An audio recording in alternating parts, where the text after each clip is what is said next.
सब जानते हैं अच्छी तरह कि हमारे तीनों मुख्य अतिथि हमारे लिए कितने महत्वपूर्ण हैं। उनका अपने कार्य क्षेत्र में एक बड़ा नाम रहा है। मूलचंदानी साहब जस्टिस के रूप में इन्होंने बहुत महत्वपूर्ण निर्णय लिए जिनका दूरगामी परिणाम भी रहा, और ये अपनी न्यायिक प्रणाली और तुरंत न्याय देने के सिद्धांत के अनुकूल इन्होंने बहुत दक्षता के साथ काम किया। सिंधी समाज में इनका अन्य समाजों की तरह सिंधी समाज में भी इनको, क्योंकि वो सिंधी समुदाय से जुड़े हुए हैं, तो इसलिए उनको बहुत सम्मान और आदर के साथ देखा जाता है। उनके प्रति सबके मन में एक अथाह प्रेम रहता है। पहले जस्टिस ईसरानी साहब हमारे बीच में थे, आपके साथ भी वो रहे। हमारे लिए उनका कमी तो कभी पूरी नहीं हो सकती, लेकिन हमारे लिए बहुत खुशी की बात है कि मूलचंदानी साहब के रूप में हमें एक इस हमारे सिंधी समुदाय का एक बड़ा हीरा, जगमगाता हीरा हमें मिला है। मैं उनका स्वागत करता हूँ। बाफना साहब तो हम सब कम से कम राजस्थान के लोग तो उनसे भली भांति परिचित हैं, बल्कि बाहर के लोग भी उनको गांधीवादी विचारक के रूप में बहुत उनका बड़ा नाम रहा है। महाधिवक्ता के रूप में उनका जो कार्य क्षेत्र रहा है उसका अपना महत्व तो है ही, लेकिन गांधी विचारक के रूप में उनकी ख्याति बहुत दूर तक फैली हुई है। गांधी जी के सिद्धांतों को जिस तरीके से आज के समय में उन्होंने अपनाया और उसके बारे में समय समय पर अपने विचार प्रकट किए, वो अपने आप में बहुत ही उल्लेखनीय है। और आज हम उनका महत्वपूर्ण उद्बोधन भी सुनेंगे। मैं उनका हृदय से आप स्वागत करता हूँ। मनीष जी, जो कि गांधी संगठन के प्रतिष्ठान के समन्वयक हैं, ये भी एक जाना पहचाना नाम है। मनीष जी अपने गांधीवादी विचारों के लिए और उनको क्रियान्वयन के रूप में बड़े जाने माने जाते रहे हैं। इसके साथ ही मैं उनका स्वागत करता हूं, और इसके साथ ही हमारे बीच में राजस्थान सिंधी अकादमी के हमारे बहुत ही प्रिय और मृदुभाषी और जिन्होंने अपने कार्यकाल में एक अलग सी छाप छोड़ी, श्री नरेश चंद्रानी जी हमारे बीच में बैठे हैं। नरेश चंद्रानी जी ने सदा अपने कार्यकाल के दौरान बहुत बढ़ चढ़ कर कार्यक्रम किए, और न सिर्फ बढ़ चढ़ कर कार्यक्रम किए, उन्होंने संख्या बल के बजाय उनकी क्वांटिटी के साथ साथ उसकी क्वालिटी पर भी बहुत ध्यान दिया। ये एक बड़ी उल्लेखनीय बात थी कि उन्होंने ये संख्याओं को महत्व तो दिया ही, उसमें कोई कमी नहीं आने दी, लेकिन उसके साथ जो बड़ा काम उन्होंने ये किया कि उन्होंने उनका स्तर बहुत अच्छा बनाए रखा, और उसके अंदर देश भर के जो सिंधी विद्वान हैं, सिंधी भाषा के, सिंधी साहित्य के, वो भी यहाँ आते रहे। समय समय पर उन्होंने बहुत महत्वपूर्ण गोष्ठियाँ भी कराई। मैं उनका भी स्वागत करता हूँ।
जैसा हम सब जानते हैं कि ये साल हम गांधी जी के 150वीं जयंती के रूप में दांडी की जो यात्रा सत्याग्रह के लिए थी, उस दिवस के उपलक्ष्य में हमने निकाली है।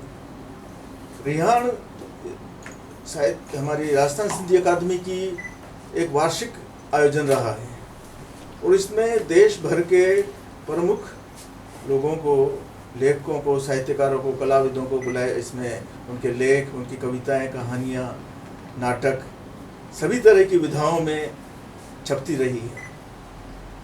इसका एक उल्लेखनीय पक्ष ये भी रहा है कि राजस्थान में जितने भी बड़े साहित्यकार रहे हैं, ईश्वर चंद्र हो, हरिमथानी जी हो, गोवर्धन भारती हो, ढलन राही हो, और भी कई सारे यहाँ के जो जिनको साहित्य का केंद्रीय साहित्य अकादमी के अवार्ड मिले हैं, उन सब ने निरंतर इस रिहान को सहयोग दिया और हर अंक अपने आप में बड़ा विशिष्ट रहा है, जिससे हमें एक सिंधी साहित्य की, जो भारत में सिंधी साहित्य है, उसकी एक बहुत ही अनुपम झलक मिल जाती है। और पिछले कुछ समय से, क्योंकि जो नई पीढ़ी है वो सिंधी लिपि से, जिसे हम सिंधी अरबिक लिपि कहते हैं, उससे धीरे धीरे परिस्थितियों के कारण विभाजन के बाद यह एक बड़ी समस्या हो गई थी कि कौन सी लिपि रखी जाए। तो अंततः दोनों लिपियों को मान्यता दी गई है ताकि नई पीढ़ी भी उससे जुड़ी रहे और पुरानी पीढ़ी जो साहित्यकारों की जो बड़ी संख्या सिंधी अरबी लिपि में ही लिखते रहे हैं और सिंध के लेखक भी हैं, हमारी इस जो साझी विरासत है उससे जुड़े रहे। तो इसलिए दोनों लिपियों में किया जाता रहा है और रिहान भी अभी दोनों लिपियों में प्रकाशित की जाती है। इस बार की रिहान की एक बड़ी विशेषता रही है और जिसमें हमें गर्व भी है कि हमने बापू पर केंद्रित अंक निकाला है। संजय जी ने, जब गांधी जी के ये शुरुआत हुई समारोह की और ये कोरोना समय था तो उस तरीके से तो नहीं किया जा सकता, इसके बावजूद संजय जी ने 2 प्रोग्राम बड़े महत्वपूर्ण किए बापू पर केंद्रित। एक था कि गांधी जी पर, उनके कार्यों पर केंद्रित काव्य पाठ और प्रतियोगिता। तो प्रतियोगिता के अंदर उन्होंने पूरे राजस्थान से लोगों को उसके लिए आमंत्रित किया ऑनलाइन और बाकायदा उसमें से अच्छी 3 कविताओं का चयन किया गया निष्पक्षता के साथ। और दूसरा, उन्होंने बापू पर 30 जनवरी को एक बहुत बढ़िया शानदार एक कवि गोष्ठी यहीं पर रखी, वर्चुअल। हालांकि उन्होंने बिल्कुल, हम ऑडिटोरियम में रहे, कवि यहीं पर आए, लेकिन उन्होंने इस बात का ध्यान रखा कि कोरोना काल के अंदर हम एक जो प्रोटोकॉल का पूरा पालन किया जाए, तो उन्होंने ज़्यादा आमंत्रित श्रोताओं को नहीं बुलाया, बहुत लिमिटेड रहे और पूरी उसके साथ और बड़ी एक भव्य सी हो गई उसको। उसी समय इन्होंने फेसबुक और सोशल मीडिया पर उसका प्रसारण भी किया गया और जिससे बड़ी संख्या में न सिर्फ भारत में, बाहर भी, क्योंकि इस वर्चुअल मीडिया से तो सारे देश के, सारे बाहर के लोग, सभी सिंधी समुदाय के लोग जुड़े हुए हैं। तो और अच्छी बात यह भी है कि इस रिहान के अंदर जो ये विशेष अंक है, इसमें गांधी जी पर केंद्रित सामग्री तो है ही, उन कविताओं का जो कि पुरस्कृत कविताएं थी उनको भी शामिल किया गया है और गांधी जी पर केंद्रित बहुत महत्वपूर्ण आलेखों को भी इसमें जोड़ा गया है। डॉक्टर जेठूलाल वाणी जी हैं, हीरो ठाकुर जी हैं, जो महत्वपूर्ण हमारे सिंधी साहित्य के बड़े बड़े नाम हैं, और राजस्थान के भी जो हमारे बड़े लेखक हैं, सब लोगों ने गांधी जी पर, काफ़ी लोगों ने उस पर लिखा है।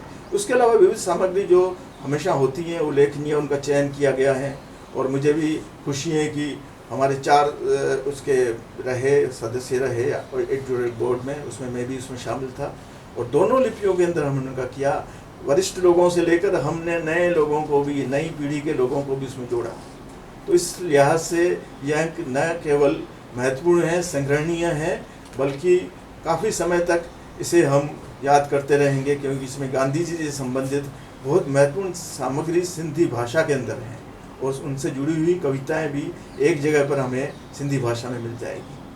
तो हिंदी में भी उन्होंने डाली है। संजय जी का एक बड़ा आग्रह रहा कि इसके अंदर, क्योंकि हमारी भारत के अंदर हम रह रहे हैं और यहाँ की जो संपर्क भाषा है, राष्ट्रभाषाओं के साथ साथ हिंदी है, तो अधिक तक लोगों तक ये पहुँचे, लोग इसका सभी रसास्वादन कर सकें, तो इसलिए उन्होंने उसे भी जोड़ा है।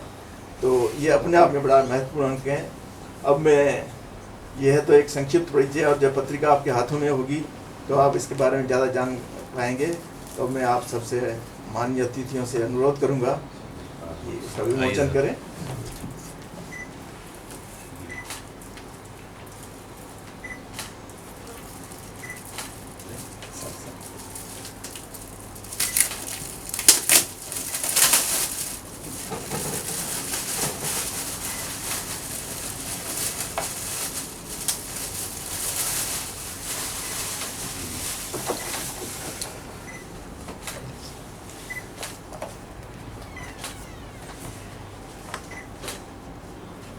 सर को सामने भी सर संपादक मंडल पूरे।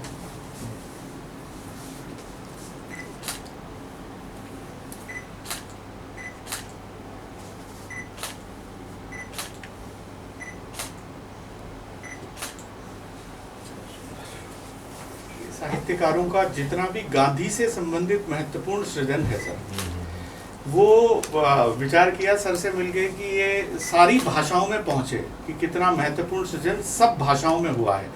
इसीलिए सर हमने संस्कृत में भी करवाया उसको। अच्छा।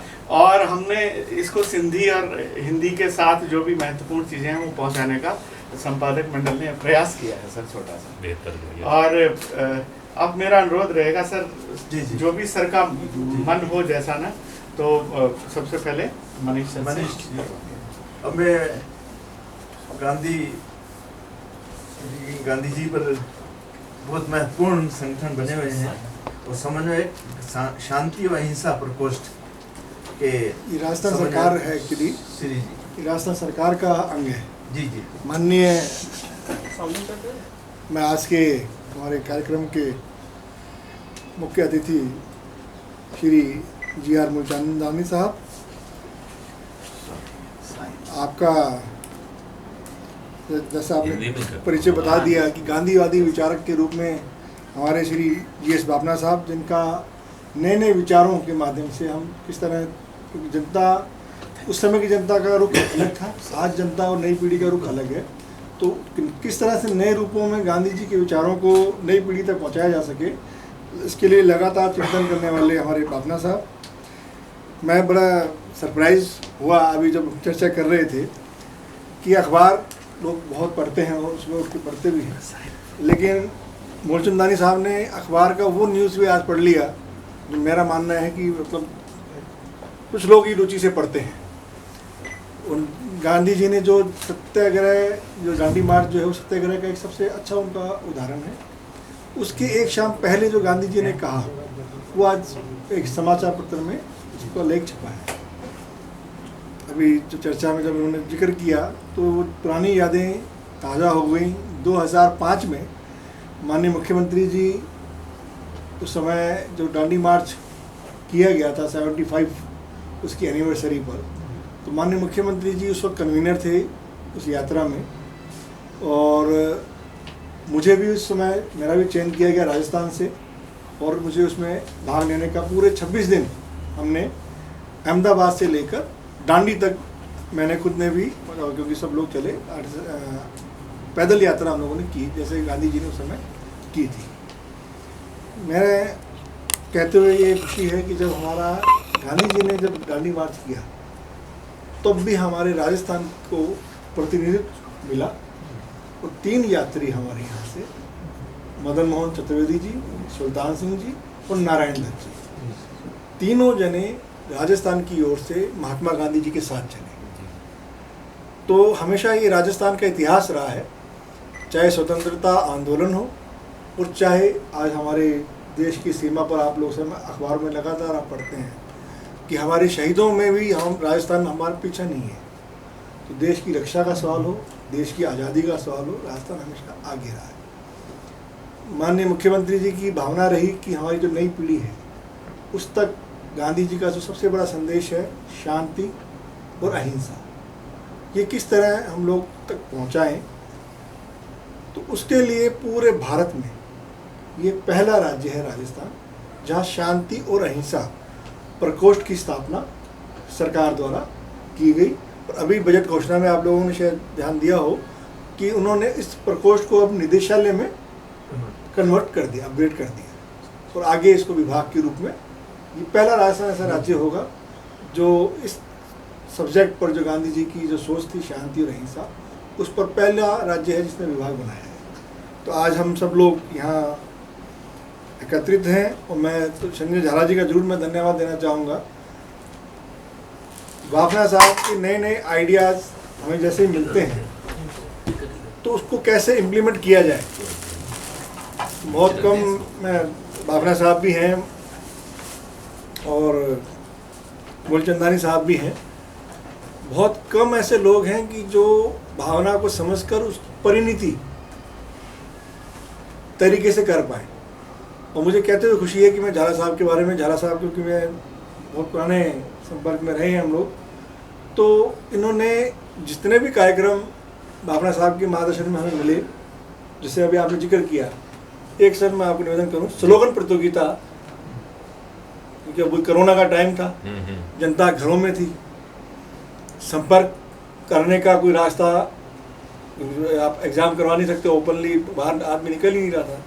तो किस तरह से नए नए तरीक़ों से हम शांति और अहिंसा और गांधी दर्शन को लोगों तक पहुंचाएं, इसके लिए तारीफ करनी होगी कि स्लोगन प्रतियोगिता, ऑनलाइन ड्राइंग कंपटीशन, चित्रकला प्रतियोगिता, क्या कहते हैं, निबंध प्रतियोगिता, अभी आपने बताया कविता का चयन करके इसमें तो प्रकाशित भी किया गया है। तो हर वर्ग को, जो कवि हो, जिसका इंटरेस्ट कवि में है, जिसका ड्राइंग में है, जिसका लेख में है, वो स्लोगन, क्योंकि 2 लाइन में पूरी बात को कहना भी अपने आप में एक कला है। तो स्लोगन की भी ज़्यादा से 15,000 के आसपास, 19,000 व्यक्तियों के स्लोगन हमें, मतलब स्लोगन हमारे पास आए। तो हमने सब्जेक्ट वो रखा जो उस वक्त का सबसे ज़्यादा चिंता का विषय था, कोरोना। तो हमने दोनों काम किए, गांधी दर्शन भी पहुँचे और कोरोना के बारे में जो मुख्यमंत्री जी की चिंता थी कि लोगों में जागृति आए, दोनों काम को करते हुए हमने अच्छा उसमें हमें पार्टिसिपेट मिला। मैं आज के दिन गांधी जी को नमन करते हुए हम सबका एक ही प्रयास है कि हम लोग किस तरह से, क्योंकि हमारी जिम्मेदारी है कि जो हमें हमारी पुरानी पीढ़ी ने हमें दिया है, तो हमारी भी जिम्मेदारी है कि हम उसको अपनी नई पीढ़ी को हम दें। तो हम कोशिश आदरणीय बाफना साहब के मार्गदर्शन में यही कर रहे हैं, किस तरह से हम नए नए जो नई टेक्निक्स आ गई हैं, जिसमें युवा पीढ़ी का इंटरेस्ट भी है और युवा पीढ़ी तक आप पहुंच भी सकते हैं, नए नए कार्यक्रम हम कर रहे हैं। आज भी अभी सुबह ही आप लोगों ने शायद टीवी में देखा भी होगा, मुख्यमंत्री जी खुद पैदल चले हैं। तो इतना अच्छा कार्यक्रम आज हुआ है, इसका संदेश व्यापक रूप से आने वाले और अगले, पिछले हम 2 साल से हम 150 जो गांधी जयंती का जो 150वीं जयंती का समारोह मना रहे हैं, माननीय मुख्यमंत्री जी के द्वारा 2 बार उसको बढ़ा दिया गया है। तो हम सब लोग इसी में प्रयास में रहेंगे कि बाफना साहब का और हमारे, अब तो जैसे आज मैंने जस्टिस साहब का जब इंटरेस्ट देखा, तो हम भी आपको भविष्य में भी तंग करेंगे कि, क्योंकि जब नई पीढ़ी देखती है कि एडवोकेट महाधिवक्ता GS बाफना साहब जब सोच रहे हैं, मूलचंदानी साहब सोच रहे हैं, तो फिर वो जो नई पीढ़ी है वो अपने आप कहीं ना कहीं मेरा मान के चलें कि वो ये नहीं माना जा सकता कि आप खुद स्थापित हो चुके हैं तो आप अपना काम, अपने नई पीढ़ी को जागृत करने का काम नहीं करेंगे, ऐसा नहीं है। दोनों व्यक्ति अपने कर्तव्यों का निर्वहन करते हुए हमारी नई पीढ़ी के प्रति जो जिम्मेदारी है वो निभा रहे हैं, हमें इससे प्रेरणा मिलती है। मैं एक बार पुनः आप दोनों का आभार व्यक्त करता हूँ कि आपने इस कार्यक्रम में भी आप पधारे, और एक सबसे अच्छी चीज़ ये है कि आज हमें एक मोटिवेशन दिया कि अपने व्यक्तिगत दायित्वों के साथ साथ सामाजिक दायित्वों को भी हम किस तरह से निभाएं, उसके लिए भी आप दोनों ने प्रेरणा दी। धन्यवाद।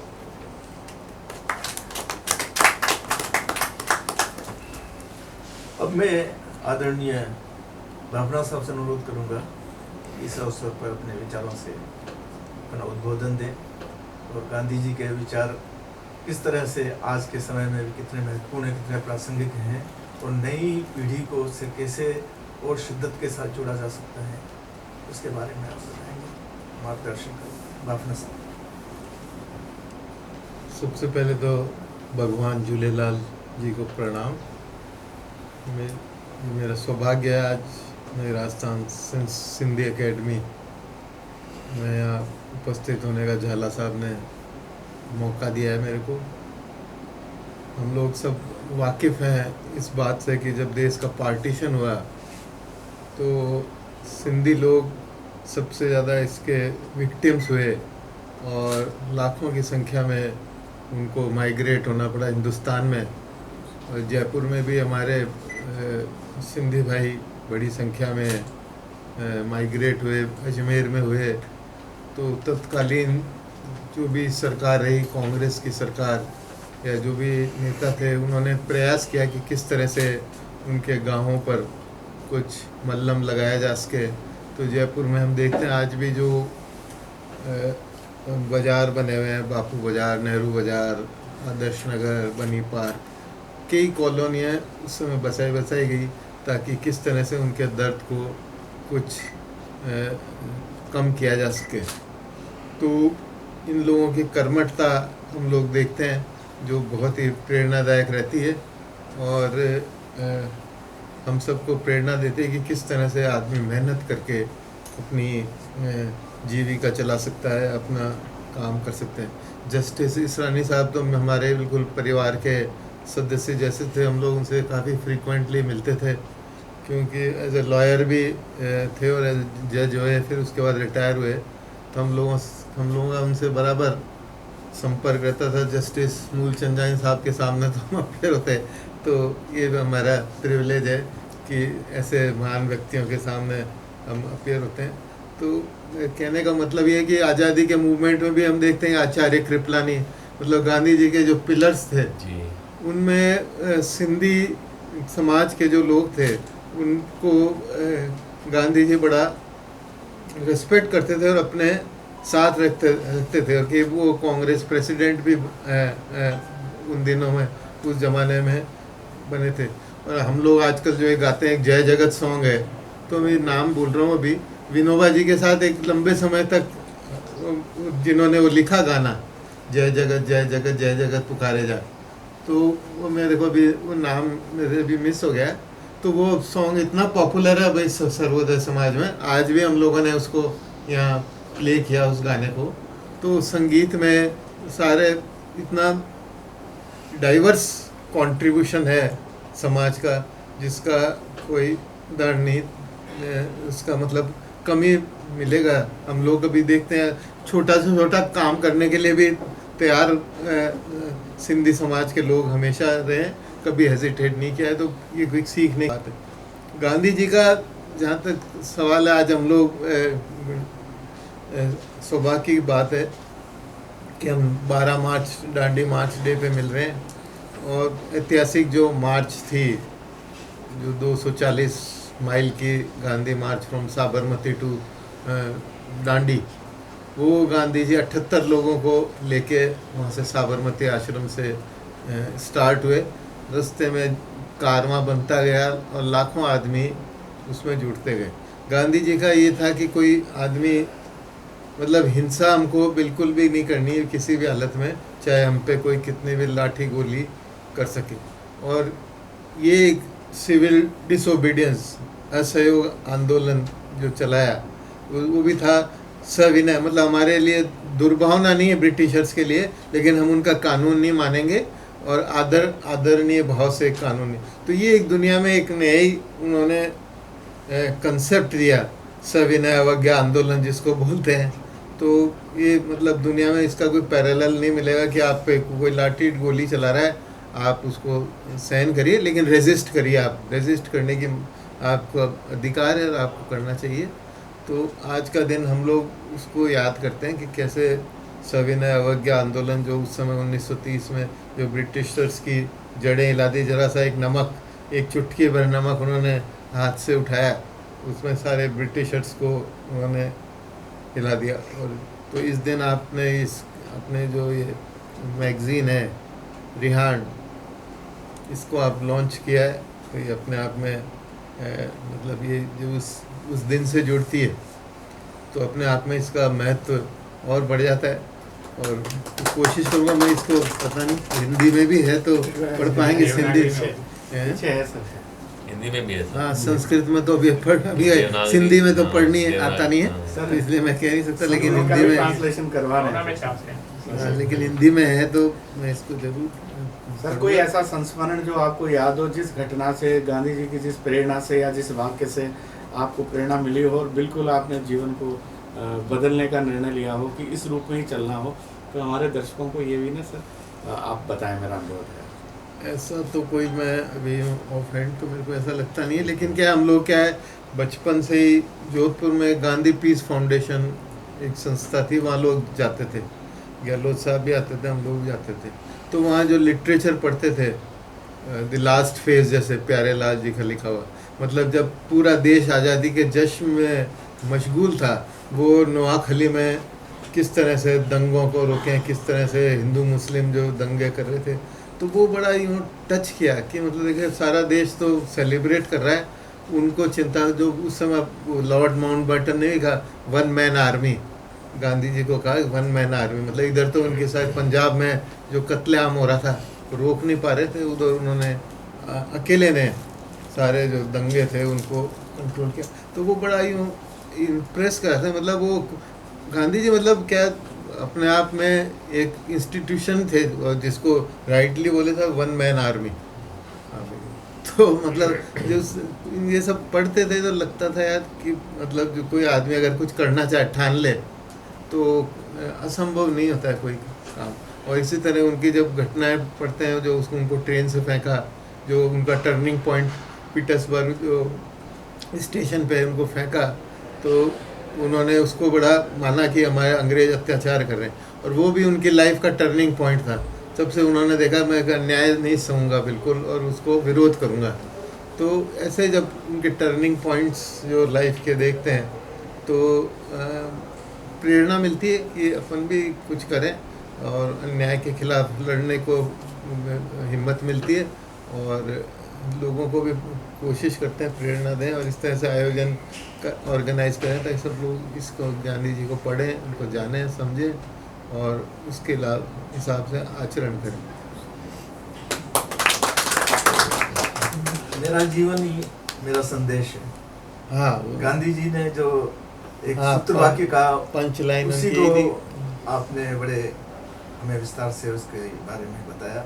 उस बिंदु पर उन्होंने आग्रह किया हम सबसे कि हम भी सब उसी पर चले, क्योंकि किसी का जो जीवन है, बातें सब बड़ी बड़ी कर सकते हैं और बड़ी बातें आज भी की जा रही है, हम सब जानते हैं, लेकिन उन बातों पर चलना, कथनी को करनी करके दिखाना, ये बहुत महत्वपूर्ण है। और गांधी जी ने ये करके दिखाया। उन्होंने जब देखा कि एक अपनी युवावस्था में जब उन्होंने देखा कि किस तरह से एक महिला अपने कपड़ों को, उस धोती को धोकर उसी को पहनने के लिए लगभग उस अवस्था में रहती है, तब से उन्होंने अपने कपड़ों का त्याग किया और तब से वो अधनंगे रहे, एक धोती में अपना गुजारा किया।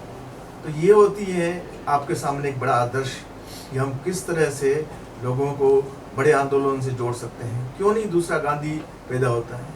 आज भी गांधी जी को न सिर्फ भारत में, पूरी दुनिया के अंदर माना जाता है।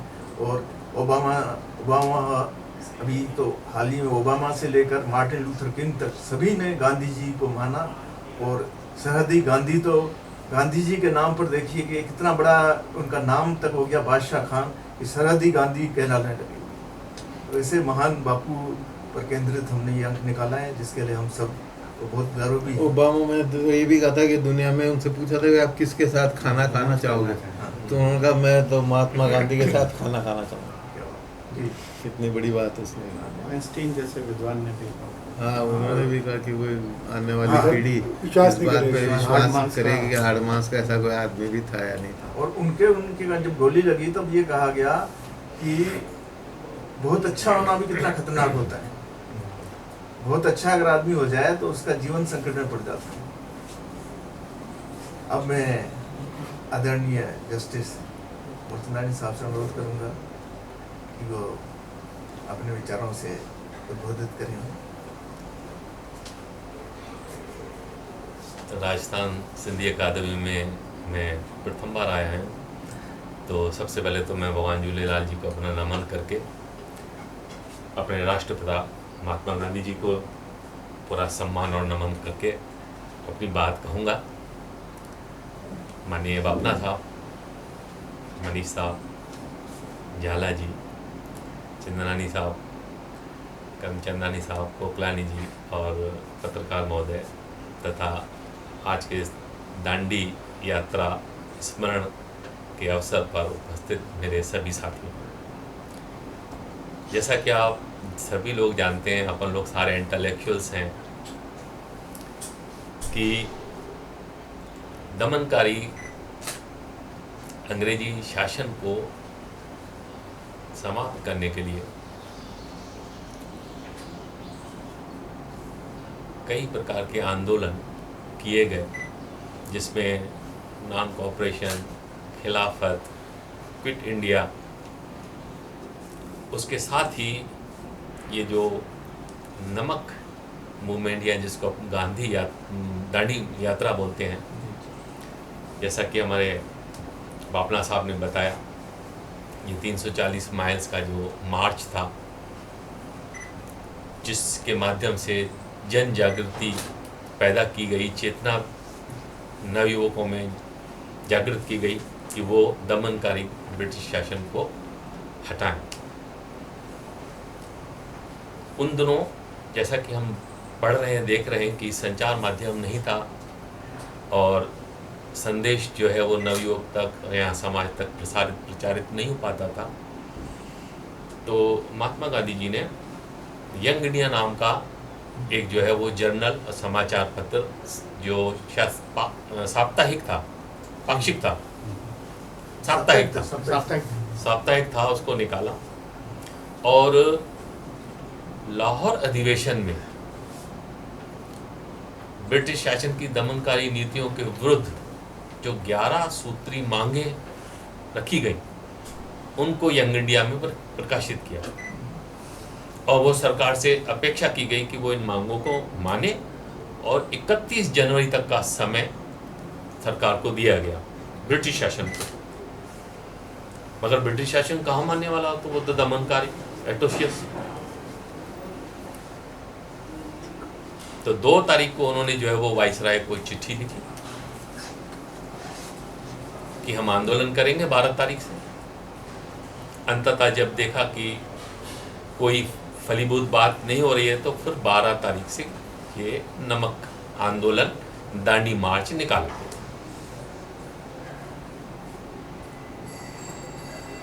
ये एक ऐसा स्वतंत्रता संग्राम का पड़ाव बिंदु है जिसके माध्यम से हम लोग जो है वो स्वाधीनता प्राप्त कर पाए, मेरा मानना है, और हमारा साहित्य भी यही कह रहा है। हालांकि हमारे 2 नवयुवक जो हैं इसमें जो है वो शहीद भी हुए आंदोलन में, 340 घायल हुए, 80,000 के आसपास लोगों की गिरफ्तारियां हुई। अंततः ब्रिटिश शासन को जो है वो झुकना पड़ा और गांधी जी को लंदन ब्लॉक के जो है समझौता किया गया, जो गांधी इरविन पैक्ट के नाम से। तो दांडी मार्च जो है वो एक ऐसा मतलब बिंदु रहा जिससे हम लोग जो है वो जन चेतना जागृत करके अपनी स्वाधीनता प्राप्त कर पाए। आज के समाचार पत्र के माध्यम से हमारे सूचना और जनसंपर्क विभाग ने कई इंसर्शंस भी दिए हैं इस बिंदु पर, और जिसमें मैंने देखा कि हमारे मुख्यमंत्री महोदय अशोक गहलोत साहब ने एक अपना जो विचार दिया है वो बड़ा महत्वपूर्ण है, उसको मैं पढ़ना चाहूँगा। उनका ये कहना है कि देश की आज़ादी में दांडी मार्च एक मील का पत्थर साबित हुई। दांडी मार्च के नायक राष्ट्रपिता महात्मा गांधी को हम नमन करते हैं। हमारे भास्कर में महात्मा गांधी जी के विचार जो दांडी यात्रा के पूर्व संध्या पर उन्होंने प्रकट किए, वो भी आज प्रकाशित हुए हैं, बड़े प्रेरणादायक हैं। उनको भी मैंने पढ़ा और अगर मेरे को अनुमति है तो मैं उनको पढ़ना चाहूँगा, क्योंकि वो इतने महत्वपूर्ण हैं कि आज के संदर्भ में भी वो समीचीन प्रतीत होते हैं।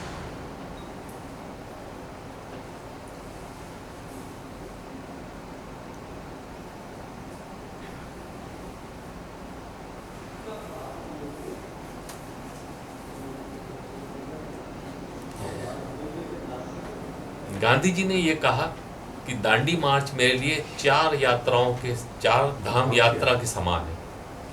और उनके विचार हैं, वो मैं पढ़ता हूँ आप लोगों के सामने। संभव है कि ये मेरा अंतिम भाषण हो। यहाँ बोले गए शब्द मेरे जीवन के अंतिम शब्द हो सकते हैं। अंग्रेज सरकार मुझे कल सुबह दांडी कूच की मंजूरी दे, तब भी साबरमती से इस पवित्र तट पर मेरा आखिरी भाषण होगा। मैं आपसे आज ये कहना चाहता हूँ कि मेरे और मेरे साथियों को गिरफ्तारी की स्थिति में आपको क्या करना चाहिए। गिरफ्तारी के बाद शांति भंग करने की एक भी झलक नहीं मिलनी चाहिए। ऐसी स्थिति में भी उन्होंने जो है वो शांति का संदेश दिया। सिविल डिसओबीडियंस, सविनय अवज्ञा की भाव जो है उन्होंने सदैव जो है वो जीवित रखी। गिरफ्तारी के बाद शांति भंग करने की एक भी झलक नहीं मिलनी चाहिए। स्वयंसेवकों को ऐसी स्थिति में जहां भी संभव हो नमक कानून की अवज्ञा करना शुरू कर देना चाहिए। उन्हें ऐसा करने का अधिकार है और ये उनका कर्तव्य भी है। इतिहास ऐसे लोगों की नजीरों से भरा हुआ है।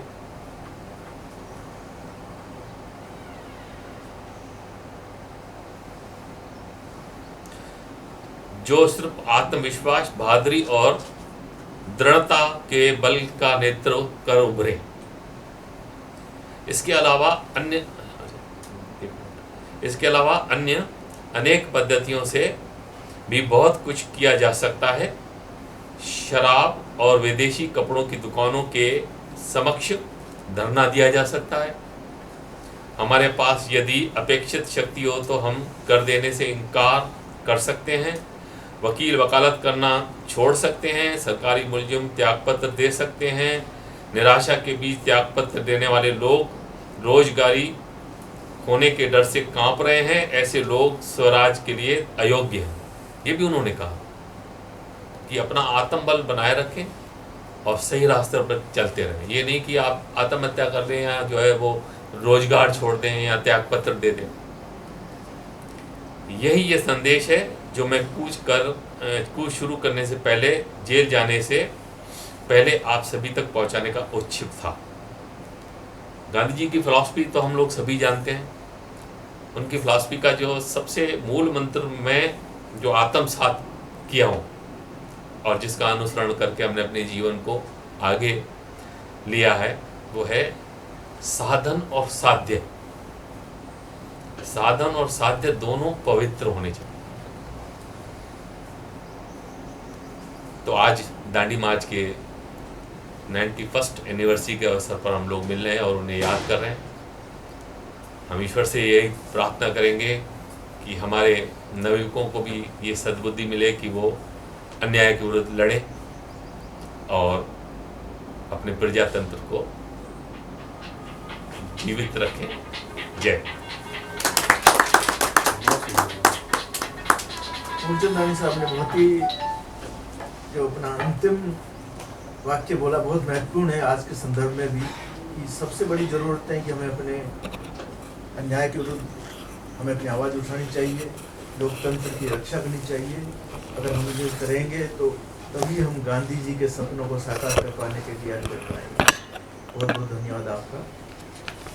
अब इसी कार्यक्रम की श्रृंखला में आखिर में धन्यवाद प्रस्ताव के लिए मैं श्री नरेश चंद्रानी से अनुरोध करूंगा, जो हमारी राजस्थान सिंधी अकादमी के पूर्व अध्यक्ष रहे, श्री नरेश चंद्रानी। आदरणीय जस्टिस मूलचंदानी साहब, बाफना साहब, मनीष जी, संजय झाला जी, हरीश जी, गोखलानी जी और संपादक मंडल के अन्य सदस्यगण, आज इस शुभ अवसर पर जबकि हमारे रेहान का भी विमोचन हुआ और स्पेशली जब हमारा रेहान जो है आज महात्मा गांधी जी के दांडी दिवस के दिन पे रेहान का विमोचन हुआ जा रहा है, इसके लिए मैं झाला जी को बहुत बहुत धन्यवाद देता हूँ। उन्होंने बहुत एक अच्छा कार्य किया है। और इसके अलावा आज सब अपना इतना समय निकाल के यहाँ पधारे आप सब लोग, उनको आप सब लोगों को भी मैं धन्यवाद देता हूँ। और मुझे आज एकेडमी के स्टाफ और एकेडमी के जो झाला साहब हैं संजय जी, उन्होंने यहाँ इस शुभ अवसर पर यहाँ मुझे बुलाया और मुझे ये ऐसा अच्छा प्रोग्राम देखने को मिला। इसके लिए मैं उनका भी आभार प्रकट करता हूँ मेरी तरफ से। और आप सबका आभार कि आप सब लोग यहाँ पधारे, अपना टाइम दिया।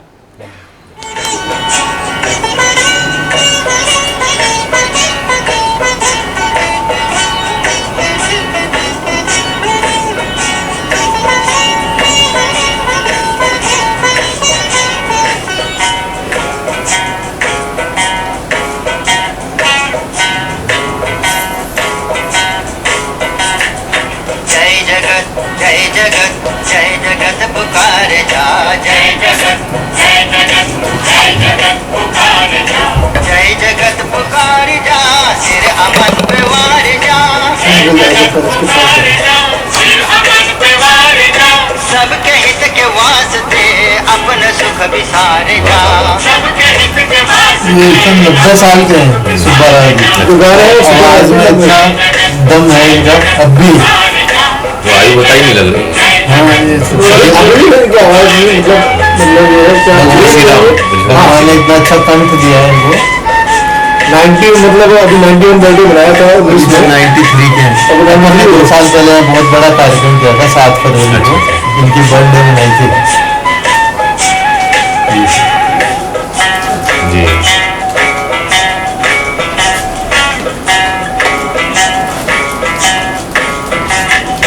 प्रेम की पुकार हो, सबका सबसे प्यार